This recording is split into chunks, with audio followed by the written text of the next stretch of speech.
ये रेस जिंदगी की रेस है, किसी की जिंदगी लेके ही खत्म होगी।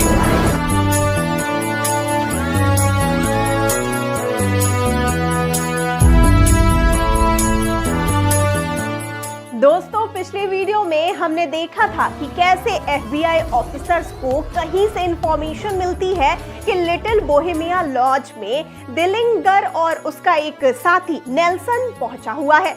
FBI की टास्क फोर्स इस खबर को सुनते ही लॉज की ओर अपना रुख करती है। हालांकि वहां पहुंचकर जैसे ही FBI पूरे लॉज को चारों तरफ से कवर करने के लिए पहुंचती है, वैसे ही कोई उनपे सब मशीन गन से ऊपर से हमला कर देता है। दोस्तों, FBI एजेंट्स बड़ी सावधानी से खुद को कवर करते हैं। वहीं उनमें से एक एजेंट जल्दी से टेलीफोन की मदद से दूसरे एजेंट्स को मामले की खबर देता है। जब तक वो एजेंट टेलीफोन पे बात कर रहा था, तब तक एक दूसरा एजेंट अंदर आकर कहता है कि 2 मील की दूरी पे बेस्ड एक कॉटेज में कोई परेशानी आ गई है।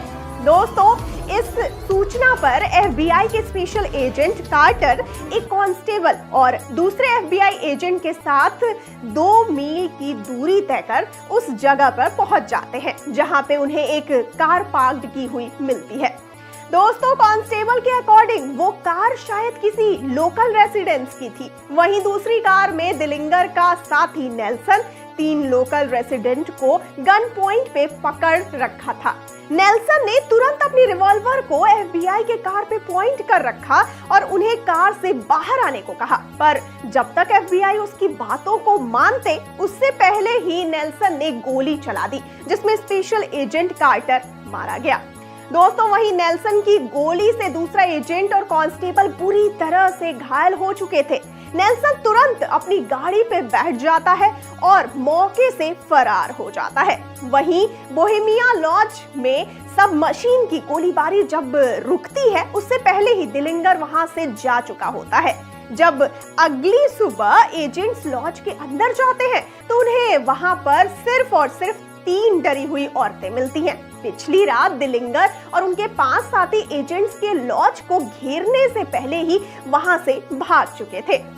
दोस्तों, वॉशिंगटन में FBI के डायरेक्टर एडगार हूवर ने स्पेशल एजेंट सैमुअल को दिलिंगर के खिलाफ इन्वेस्टिगेट करने का ऑर्डर दिया।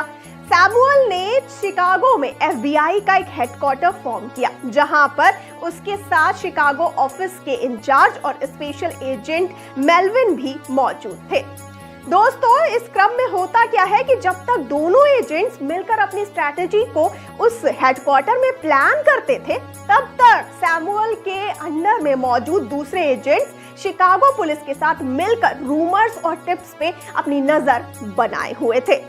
दोस्तों, जुलाई 21 ईयर 1934 के दोपहर में एक औरत ने बताया कि वो कुछ पैसों के लिए दिलिंगर का पता FBI को दे सकती है।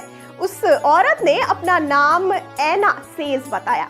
एना के मुताबिक दिलिंगर पॉली हामिल्टन नाम की एक लड़की के साथ कल शाम को मूवी देखने जाने वाला था। असल में एना पॉली को पहले से जानती थी और एक बार पॉली दिलिंगर के साथ उसके घर पे भी आई थी। दोस्तों, एना ने दिलिंगर को न्यूज़पेपर फोटोग्राफ से पहचाना, जिसके बाद उसने पैसों के लिए FBI की मदद करने का सोचा। एना ने FBI एजेंट्स को बताया कि अभी तक थिएटर तय नहीं हुआ है, लेकिन एक बार थिएटर सेलेक्ट हो जाने पर वो उन्हें इस बारे में इन्फॉर्म कर देगी। एना ने ये भी बताया कि वो ऑरेंज कलर के ड्रेस में रहेगी, जिससे FBI को उसे पहचानने में आसानी होगी। दोस्तों, अगले दिन यानी कि 22 जुलाई 1934 को सैमुअल ने शिकागो के सारे ऑफिसर्स को अर्जेंट ड्यूटी के लिए अपने पास बुला लिया। एना ने प्लान को कंफर्म करने के लिए उसी शाम FBI को फोन किया। हालांकि उसे अभी तक ये पता नहीं था कि आखिर दिलिंगर बायोग्राफ और मार्बो में से किस थिएटर में जाने वाला है। इसी कारण एजेंट्स और पुलिस ऑफिसर्स को दोनों थिएटर में तैनात कर दिया गया। दोस्तों, रात 8:30 बजे एना दिलिंगर और पॉली हामिल्टन बायोग्राफ थिएटर में मैनहट्टन मेलोड्रामा नाम की मूवी देखने पहुंचे।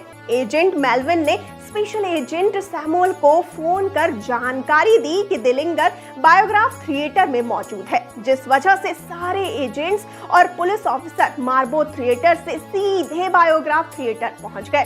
दोस्तों, स्पेशल एजेंट सैमुअल ने एफबीआई के डायरेक्टर एडगार को भी फोन कर मामले की सूचना दी, पूरी जानकारी दी।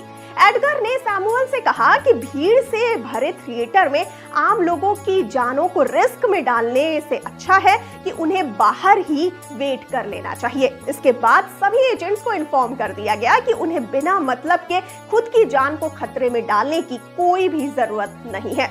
दोस्तों, रात करीब 10:30 बजे एना दिलिंगर और पॉली थिएटर से बाहर निकलते हैं। बाहर निकल के जैसे ही वो मुड़ते हैं, वैसे ही साइड में खड़ा एजेंट मेलविन अपने सिगार को जला देता है। ये एक तरह के सिग्नल था ताकि बाकी के एजेंट्स अंदर आ जाएं। दिलिंगर समझ चुका था कि आखिर मामला क्या है। दोस्तों, अब दिलिंगर काफी सावधानी से काम ले रहा था। दोस्तों, अब वो धीरे धीरे अपनी पैंट से पिस्टल निकालता है और तुरंत गली की ओर भागने लगता है।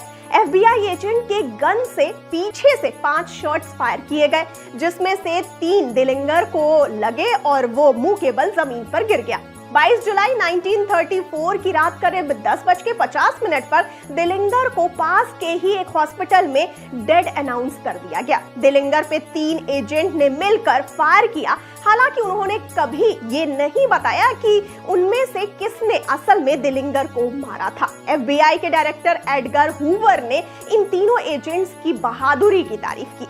एफबीआई के डॉक्यूमेंट के मुताबिक 22 जुलाई की रात की इस घटना को गैंगस्टर एरा के अंत की शुरुआत कहा जाता है। दोस्तों, इस मामले के बाद 27 लोगों को कोर्ट के द्वारा मुजरिम को शरण देने और उसकी मदद करने के आरोपी पाया गया। 27 नवंबर 1934 को baby face Nelson FBI agent के साथ गन फाइट में बुरी तरह घायल हो गया था। वहीं इस फाइट में स्पेशल एजेंट सैमुअल और एजेंट हॉलिस मारे गए। दोस्तों, एजेंट हॉलिस उन्हीं 3 एजेंट्स में से एक थे जिन्होंने दिलिंगर पे गोली चलाई थी। तो दोस्तों, ये थी फेमस बैंक रॉबर जॉन दिलिंगर की कहानी, जिसने अपनी जिंदगी में 30 से ऊपर बैंकों को लूटा था। दिलिंगर के कई ऐसे साथी थे जो मोस्ट वांटेड क्रिमिनल्स में से एक थे।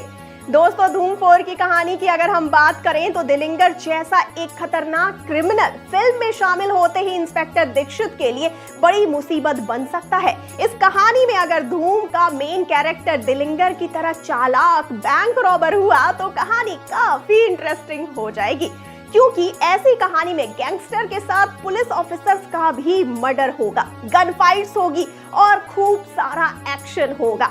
ये एक ऐसी नई कहानी साबित हो सकती है जिसे धूम फ्रेंचाइज के दर्शक देखना पसंद करेंगे।